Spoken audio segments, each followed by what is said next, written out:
Robert Downey Jr. is back in the MCU, but not in the way anyone expected. The man who saved the universe as Iron Man is now set to destroy it as Dr. Doom.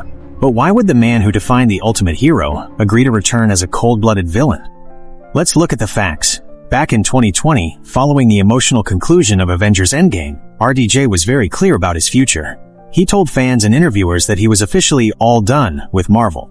He explained that he had hung up his guns and wanted to distance himself from the character of Tony Stark. As an artist, he didn't want to be stuck in the same role for his entire lifetime.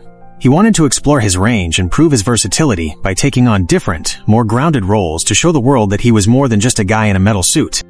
Genius, billionaire, playboy, philanthropist. However, the landscape of the movie industry has changed since then. It is no secret that the MCU was built on the back of RDJ's iconic Iron Man, earning Disney and Marvel Studios massive, record-breaking profits for over a decade.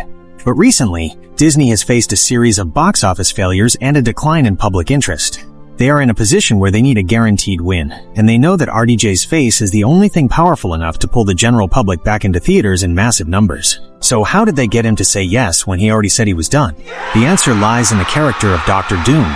This isn't just Iron Man 2.0. By playing a masked, complex, and dark villain, RDJ gets exactly what he wanted, a completely different role to prove his skill as a versatile actor. A truly great actor can play both the world's greatest hero and its most terrifying villain. This deal benefits everyone. RDJ gets a fresh creative challenge to show he can do any role, and Disney gets the massive business and box office revival they desperately need. The hero has lived long enough to become the villain, and for both RDJ and Marvel, it might be the most profitable move in Hollywood history. But it isn't just the face of Tony Stark that makes this return terrifying. It's the raw, unmatched power that Victor Von Doom brings to the table. If you thought Thanos was the peak of MCU villainy, you haven't seen anything yet. While the Mad Titan was a force of nature, Dr. Doom is a force of will, the convergence of science and sorcery. Unlike any adversary the Avengers have ever faced, RDJ's Doom will master the two greatest forces in the multiverse, cutting-edge technology and ancient, dark magic. Recent leaks suggest that his armor won't just be a suit of metal, it's a mystical conduit. While Tony Stark spent his life perfecting the machine, Doom has perfected the arcane. Imagine a villain who can hack a global defense system as easily as he can summon a legion of demons.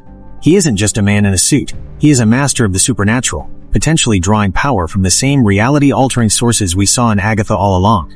Beyond the Infinity Stones, the question on everyone's mind, is he more powerful than Thanos? The answer, in short, is that Doom doesn't need stones to reshape reality. He uses his own intellect. In the comics, Doom has famously looked Thanos in the eye and proven who the true superior is. While Thanos sought to balance the universe through destruction, Doom seeks to rule it through absolute order. Rumors point toward the God Emperor storyline, where Doom doesn't just fight for a universe, he creates one. He salvages the wreckage of the multiverse to build Battleworld, a patchwork planet where he sits on a throne as a literal god.